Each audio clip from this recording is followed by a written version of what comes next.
लीजिए मुखिया जी, अभी अभी स्कूल से आई है, बस आपके पास ले आई। जल्दी से इसके गले में वरमाला डालो और इसे अपना बना लो। दीदी मुझे अभी शादी नहीं करनी है। अरे मुझे अभी अपने पैरों पे खड़ा होना है, मुझे कुछ बनना है दी, हम दोनों की लाइफ सेट हो जाएगी। अरे चल मेरे साथ मेरे घर, तुझे रानी बना के रखूंगा। मेरे साथ बहुत खुश रहेगी तू। अरे पूरा गांव तेरी इज्जत करेगा।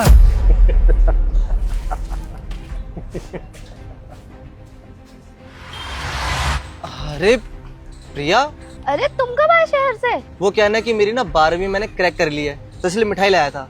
अरे अरे, अब तुम्हारी मिठाई की जरूरत नहीं है, अब तो हम सीधा तुम्हें दावत पे बुलाएंगे। छोटी की शादी जो हो रही है सरपंच जी से।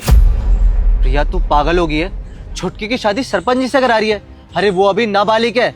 अरे क्या हो गया? अब हमारी देखो, मेरी बच्ची मतलब मेरी बहन इतना राज करेगी, ठाट से रहेगी। मुखिया जी, छुटकी का हाथ छोड़िए। अरे मैंने कहा हाथ छोड़िए। तू कौन है बे?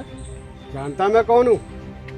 मैं मुखिया हूँ इस गांव का। मुखिया जी, हूँ तो मैं आपके गांव का एक साधारण सा लड़का, लेकिन शायद आप मुझे ठीक से जानते नहीं है। मैं शहर में पढ़ाई करके आया हूँ, समझे आप? और आप जानते नहीं है, मैं लॉ की डिग्री कर रहा हूँ, एक एक कानून के बारे में पता है मुझे। और अगर मैंने एक दफा लगवा दी ना आप पर, तो आपकी मुखिया की कुर्सी तो जाएगी जाएगी, साथ में आपके साथ साथ आपका पूरा खानदान जेल काटेगा, समझे आप? अच्छा, कल का छोकरा मुझे सिखाएगा, किसको करेगा कंप्लेंट? जा कर दे, मेरी मर्जी। मैं एक शादी करूं, 2 शादी करूं, 3 शादी करूं। ठीक है मुखिया जी, लगता आप ऐसे नहीं मानेंगे। शायद आपको पता नहीं है, मेरे कॉलेज में जो दोस्त है ना, उसके पापा सुप्रीम कोर्ट के जज हैं। और अगर मैंने अपने दोस्त को बोल दिया तो आपको पता नहीं है कि आपके साथ क्या क्या होगा। हाँ, ठीक ठीक ठीक ठीक है, ठीक है ठीक है। ए, ला मेरे पैसे।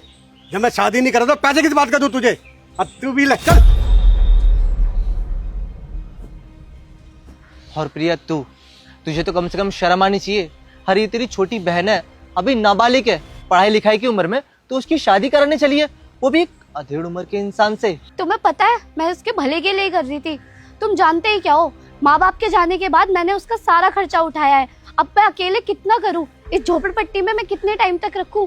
कोई सेफ्टी है उसकी? एक तो इतना अच्छा घर दिला रही थी उसको, और इतनी अच्छी जिंदगी, और तुमने सब बर्बाद कर दिया, क्योंकि तुम्हें कुछ पता ही नहीं है ना इसके बारे में।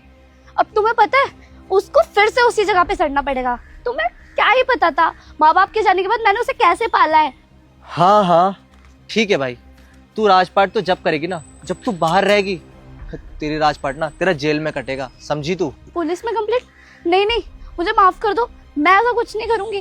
पर ये मत करना, मुझे डर लगता है इन सारी चीजों से। प्लीज, मैं अपनी बहन को ढंग से रखना चाहती हूँ, प्लीज ये सब मत करना प्लीज। देख प्रिया, तू मेरी अच्छी दोस्त रही है, इसलिए तुझे आखिरी बार समझा रहा हूँ, सीधी तरह से मान जा, वरना मुझे मजबूरन तुझे जेल में भिजवाना पड़ेगा। और छुटकी तू देख, तू टेंशन मत ले, तेरी पढ़ाई लिखाई का सारा खर्चा ना मैं उठाऊंगा।